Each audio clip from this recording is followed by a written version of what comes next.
They can invest all they want in the business strategy, but if they don't invest in the people strategy, they have a really poor delivery system then. And all the business strategy goes to naught. Any successful relationship starts with finding your center, the truth at the core of who you are. Only then can you develop the ability to truly connect with someone else. Concentric is about aligning with people who share a common center. This show gives you the tools and the skills to do just that through practical training, real-life stories and examples, and in-depth interviews with people who have taken this journey and come out the other side better for it. Welcome to Concentric. We're glad you're here.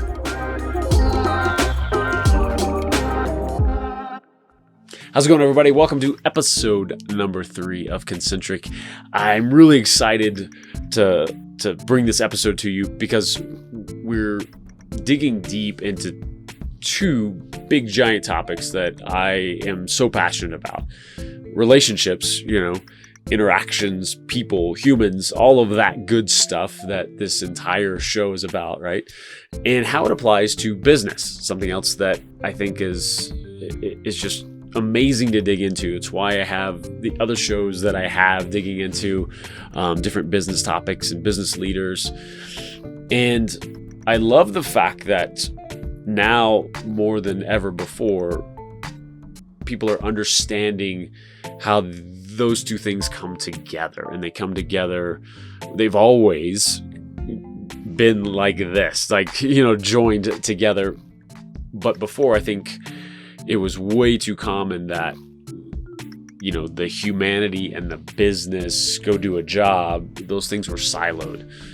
And as I see more examples of companies really developing their people throughout the organization, the just as beautiful thing to me is that it's good business, And once again, I love that more and more we're taking these things that were traditionally siloed and we're bringing them together to benefit both aspects, the humanity, the business. So an amazing topic, not just to discuss around, but Gary goes really in depth on how to make this happen, how to transform an organization, how to develop your people in a way that really does improve your bottom line while having this incredible ripple effect. So you can be somebody who starts a company, develops your organization, the people within your organization, and then really touch hundreds and thousands of lives. It's incredible. To me, two amazing, important aspects to this world coming together, and how we can make it all better. So let's jump in. Gary, how are you, sir? I'm good, my friend. How are you? Oh, fantastic. I wanted us to pick up kind of where we were about to go in the last episode, honestly. Something that's coming up is that, this topic of relationships, not only getting right with yourself and then being able to have those better relationships. We mentioned in the last episode, we're not just talking about romantic relationships. We're talking about with your kids, with your coworkers, with your friends, with strangers you meet on the street. And one of the things that you've spent a lot of time on with a lot of people in corporations and everything is that relationship from leader to employees, coworkers, all of that. And that doesn't just mean top down, although that's one of the major ones in an organization, but even coworker to coworker and on and on. And so I wanted to make this really applicable specifically for that leader of a company who maybe they're trying to shift culture, maybe they're trying to expand it, improve upon it. And you and I both know that it's really that's a top-down thing. So I wanted to get your insights on that, on how a lot of these tools can be applied in the business world. Yeah. This is one of my outcomes, actually, is for you and I to be able to go between personal relationship, business relationship, because It's all ultimately about relationships. So I'll speak to that at a relatively high level, and then we'll go down more into details in subsequent conversations. But I work a lot with organizations around relationships, especially around leadership and building high-performing teams. And I'm actually a published author on the subject. So we were published by Bloomsbury Publishing House a few years back with a book called Humanistic Business, Profit Through People with Passion and Purpose. And one of the pieces of information during our research for that particular book was that it is one of the most competitive capitalistic edges to actually invest in your human equity. Mm-hmm. If you want to be successful in business, there are certain cultural norms that are vitally important to have present. Now, remember when we talked all about self-leadership, right? About your own relationship with yourself. A leader cannot invoke that in people unless the leader is that within themselves. They can say, oh, let's create a culture of caring when they really don't care. They can't create a culture of constant learning if they don't continue to evolve themselves. They can't create a culture of collaborative leadership and collaborative management if they are only interested in having their voice be heard in their corporate meetings. So the bottom line is that there are certain fundamental needs in an organization. I've always based Abraham Maslow's hierarchy of human needs or Gregory Bateson's logical levels, which are very similar, but it's still about people need an environment which they spend 8 to 10 hours in to be able to feel like they belong, to feel like their voice is heard, to feel like they can problem solve, and to feel as if they're valued and they're cared for. That builds tribe. Without tribe, you don't have cohesion. Without cohesion, you don't have top performance.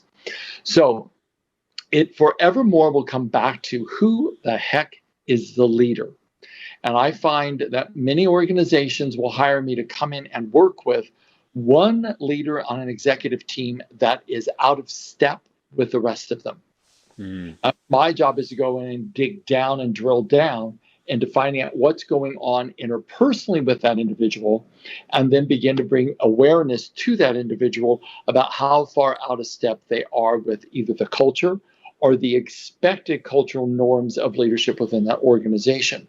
Sometimes it's the entire leadership team that are misaligned. And that means some in-depth trainings on self-awareness, self-accountability, communication, presentation, influencing strategies, and self-leadership. Without those things, the executive team can never come together cohesively. If they do not come together cohesively, you will never have a sustainable, profitable business. You'll have high turnover, you'll have conflict internally, you'll have silos throughout your departments, and not everybody will be in the boat rowing in the same direction. So you cannot compete with that level of self-sabotage that is occurring in the ranks and files of an organization. Yeah. One of the things I'll say, so I want to establish the fact that leaders have to do their self-leadership work. And that means, they probably ought to go through the creating incredible relationship training, because if they don't, they're not going to get many of the tools. However, there are some that are quite specific to organizations and quite specific to the individuals. They require to do their own in-depth coaching and find out how they can bring themselves more in alignment. Organizations need clarity at the top, absolute unobstructed clarity and alignment of all members of the executive team to what that clarifying vision, values, and mission is. They don't have that, they can't drive the train forward. Managers is the next tier. And one of the things that I think a lot of organizations do not understand, especially leaders at the top or in managerial level leadership positions, is that people walk into the organization with a huge history behind them. That huge history is oftentimes gone unaddressed, unhealed, and more reactive than proactive. They combine on a team with these unhealed issues from their past. And there's a little thing called transference that happens in one-on-one relationships and romantic relationships, happens in business relationships, where there's one personality or two or three personalities that are quite triggering for one, two, or three individuals. And as a consequence, they'll find themselves having performance issues. They'll find themselves having managerial issues because they do not understand what's happening psycho-emotionally in the depths of them. They will be triggered. I once worked with one of the highest ranking attorneys for, American Honda. And he would go to Japan. He was like top leader when he was in America. He'd go to Japan. When he landed in Japan, he'd turn into a 13-year-old boy. He found that he would stutter. He couldn't speak as eloquently or as courageously as he did in America because he was with the top authorities in the company. And what was happening for him was he had a hypercritical father who always told him he would never amount to anything. And it was so deeply ingrained in him when he got into an environment where he was being questioned or his authority was being questioned, what would happen for him? He would go right back down to where he was, having his father look at him, point his finger at him, and tell him he'd never amount to anything. So he would revert back into those really unresourced states. Not because he wanted to, but because it was so deeply ingrained in the unhealed issues in his subconscious. So what managers have to understand, what leaders have to understand, is that if they allow their team members to actually learn techniques on how to self-lead themselves, then all the manager has to say is, this is a place that I'd like you to apply X, Y, and Z tool and see if you can't make some movement with that. Because I'm experiencing some reaction here that is over and above what the situation warrants. So that just tells me that there is more reactiveness there and it's triggering off something for you. No big deal. See what you can do to overcome that. And then you and I can sit down and have a conversation about what you discovered. So that the manager turns into a coach, but not an overbearing coach, a coach of invitation, a coach of personal inquiry. But they have to supply their team members with fundamental tools on how to self-lead. And if they have that, then people will take more accountability, train them in communication skills and collaborative problem-solving skills, and then you start having a functional team that automatically starts to create the culture of caring, which is one of the core cultural premises of creating high-performing teams. So my whole take on why organizations, because we're spending 8 to 10 hours in an organization, oftentimes with people that we're hyper reactive to, the stress levels, the illness, the intentional sabotage of projects because people are mad at each other. All of this is going on in organizations right, left, and center. Not to mention 60% of all the cybersecurity breaches in organizations are done internally by pissed off employees. So if we can begin to create a culture, we start saving literally millions of dollars. And this is one of my favorite things about all of this is that, yes, it's great from a humanity standpoint and all of us just getting better, but it's also good business. It's also profitable to do this, just like certain philanthropic things that businesses can do, doing good and making money. And for far too long, we've had these silos of doing good or capitalism or being a human or being good at your job, or, and it's nonsense. It's always been nonsense, but at least now more and more people are understanding that it's all this, it's all together. And those aren't mutually exclusive things. You can do great things, build people up, and make more money, and you should, and it's all great. This isn't the hippies fighting the capitalists. This is, this is humans coming together and figuring this stuff out.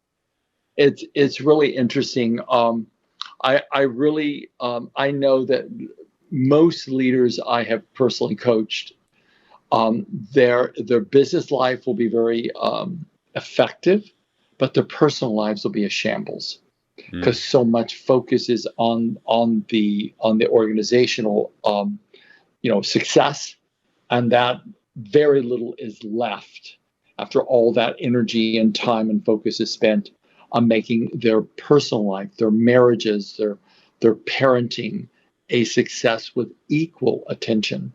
Well, and dig into this too, because I think this is a pushback a lot of times too for folks who may point to the guy who built the $100 million business and say, like, well, obviously you don't have to get this stuff right because there you go, he did it in business.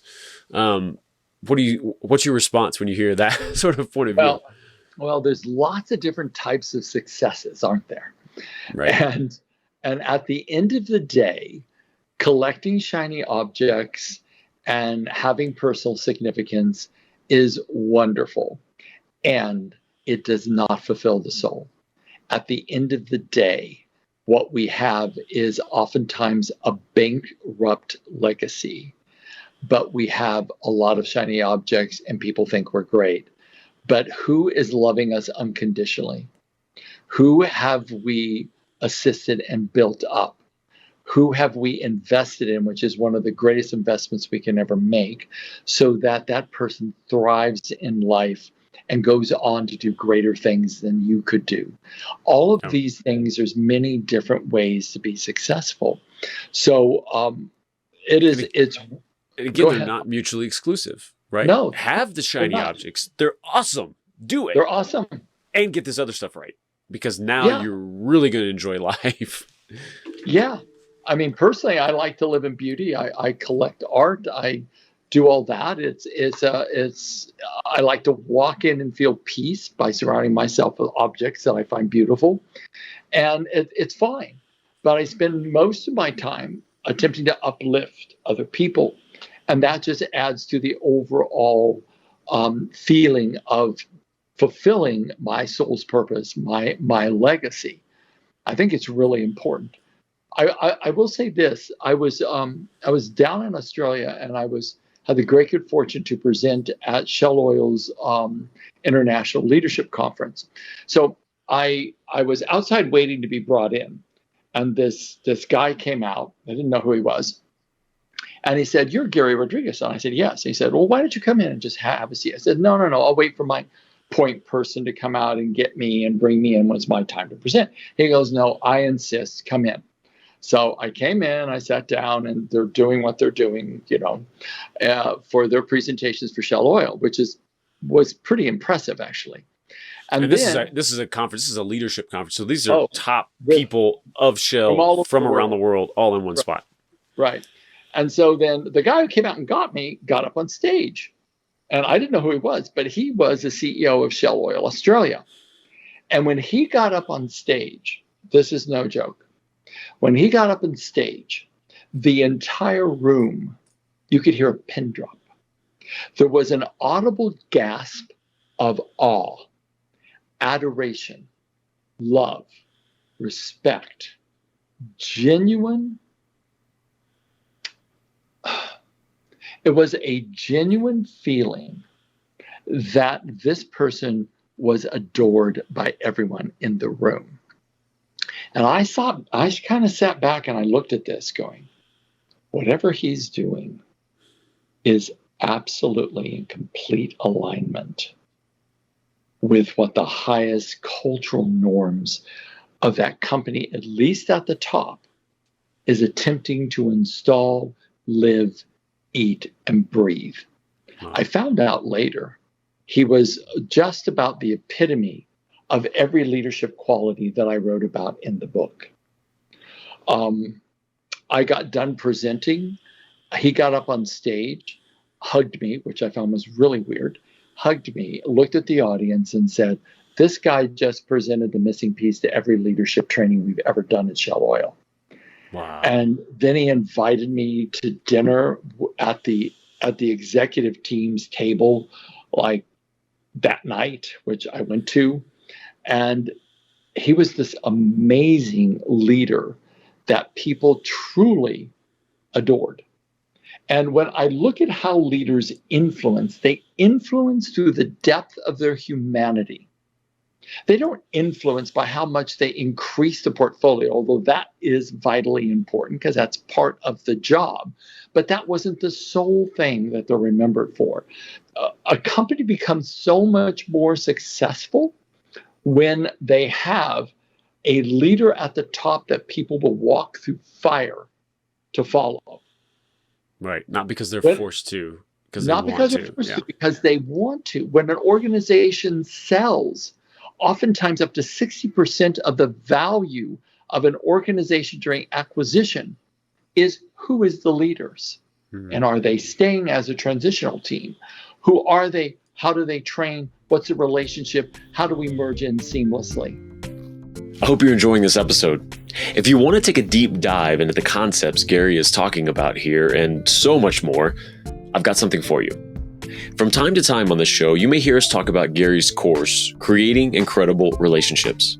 This course is the culmination of Gary's 35 years worth of seminars, one-on-one training, and transforming the lives of over 11,000 people on 4 different continents. To learn how to build alignment and heck, just get along with others sometimes, we all require skills that are not commonly known and are not out there in the relationship development space. We need help. That's why Gary put this course together. The content in it is powerful and comprehensive. But just like we've done with this show, it's put together in a way that's easily consumable and quickly implemented. To gain the ability to take every relationship you have or want to have to the next level, go to garyscourse.com and see how to get started. Now, back to the show. And this is what's so interesting. You know, the phrase that you said, you know, when he hugged you on stage and that was weird.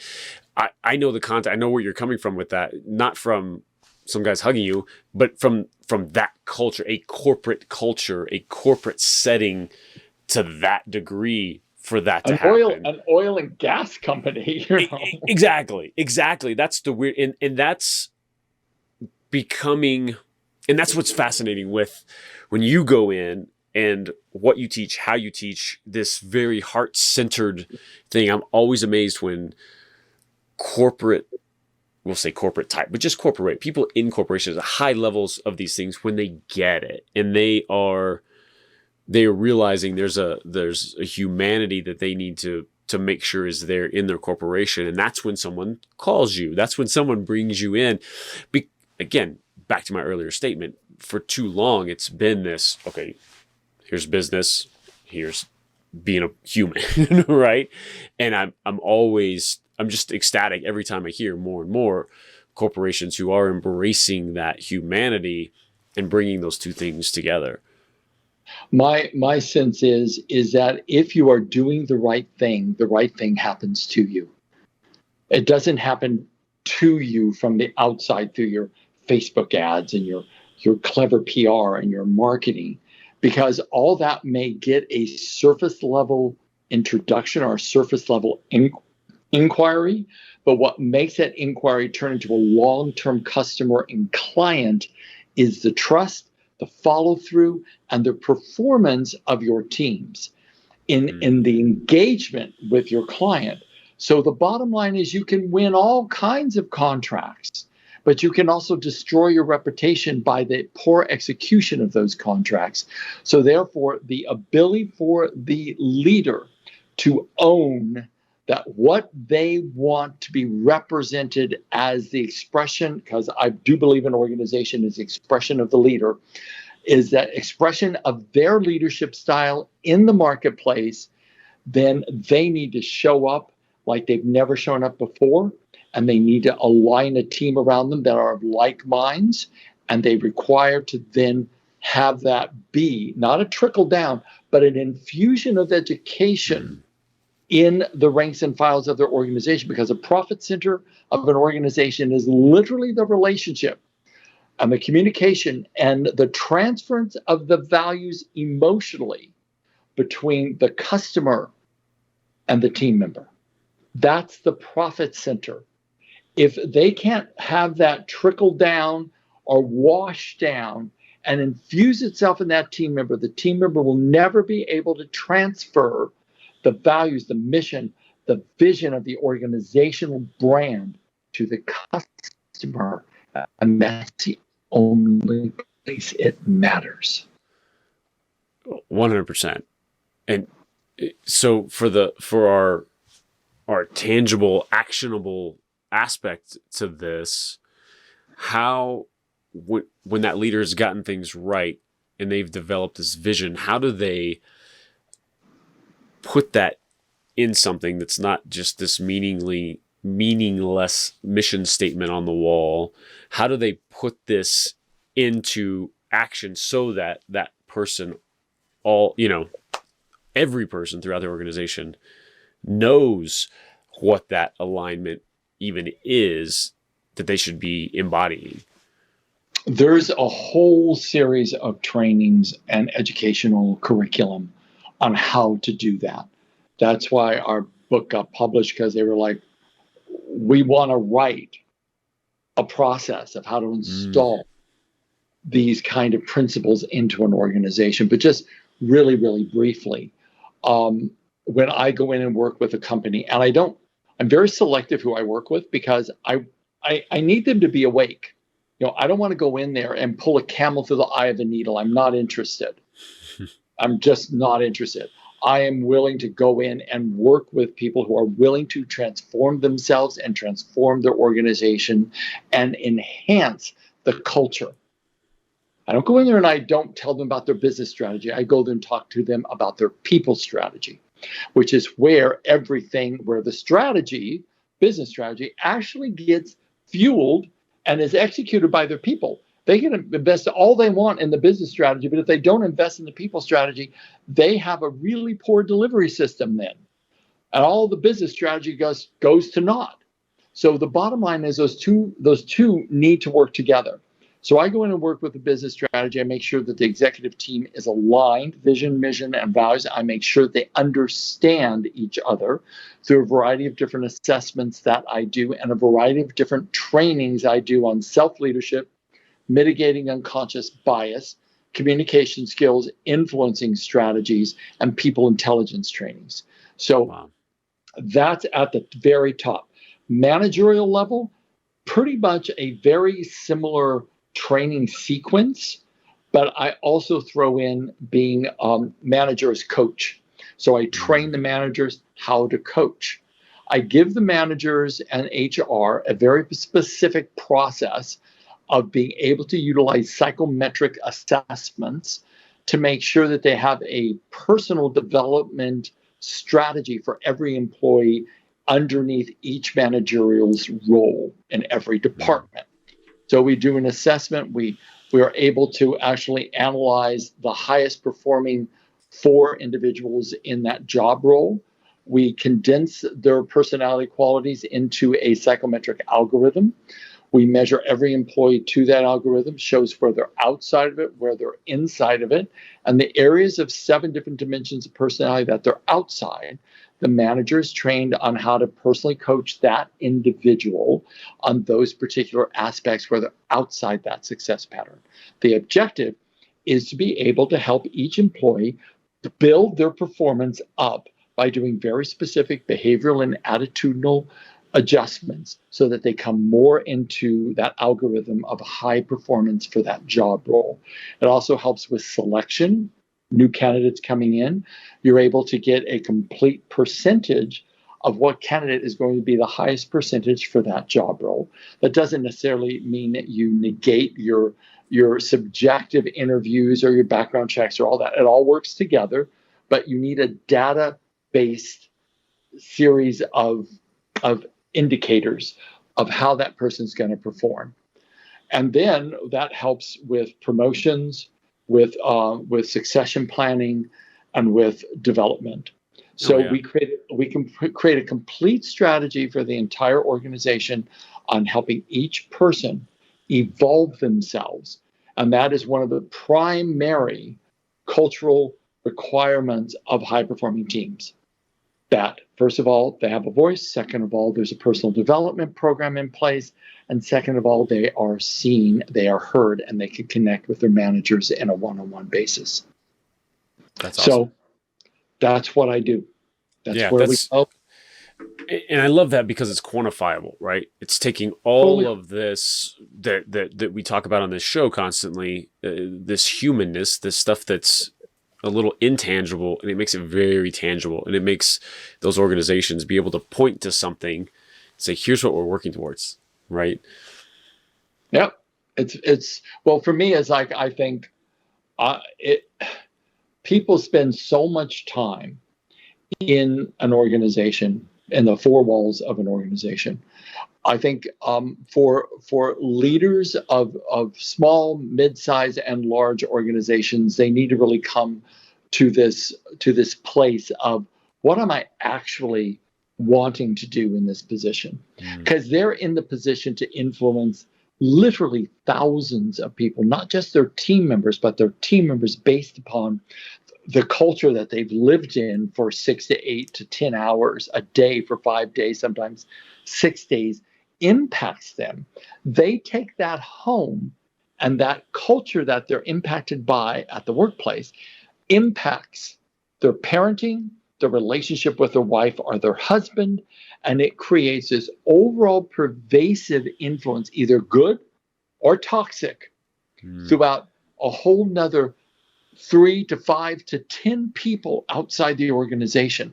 Leaders, in my opinion, have an absolute moral, human, and spiritual responsibility to make sure that their team members are given the opportunity, given the education to increase who they are, not only in the workplace, but outside the workplace. And then that leader can actually walk away at some point and say, I've done good. Like, I've done good. Yeah, you talk about a ripple effect. Yeah, that's the greatest wealth that you can ever have, is the relationship with yourself. Remember when I talk about self-leadership? That is the cherry on the top of it. Because when you know you've been a powerful force for good and a powerful influence on hundreds, sometimes thousands of other people, then you have to feel good about yourself. And ultimately, at the end of the day, that's what we take with us. Yeah, I love it. This is fantastic, Gary. Thank you so much for this. Always. Again, I'll probably say this 100 times on this show, but such an important topic, because there is so much time, like you say, day in and day out on these jobs, or if we own our own business, the clients we deal with, or it translates to all of that. That's so important. So I love it, and we'll dive into the next topic next time. Okay, I'll look forward to that. Thank you so much, Jason. I always enjoy my conversations with you, buddy. Likewise. See you soon. Okay, bye. Thanks for joining us on another episode of Concentric. If you enjoyed this episode, we'd certainly like a great review from you on your favorite podcasting platform. But more than that, what really makes a difference to a show like ours is a recommendation to someone who would love this show like you do. Word of mouth referrals to your network and your podcast devouring friends is incredibly helpful to the growth of this show. For episode links and info, go to concentricshow.com. Thank you so much, and remember to keep building alignment to build a better life.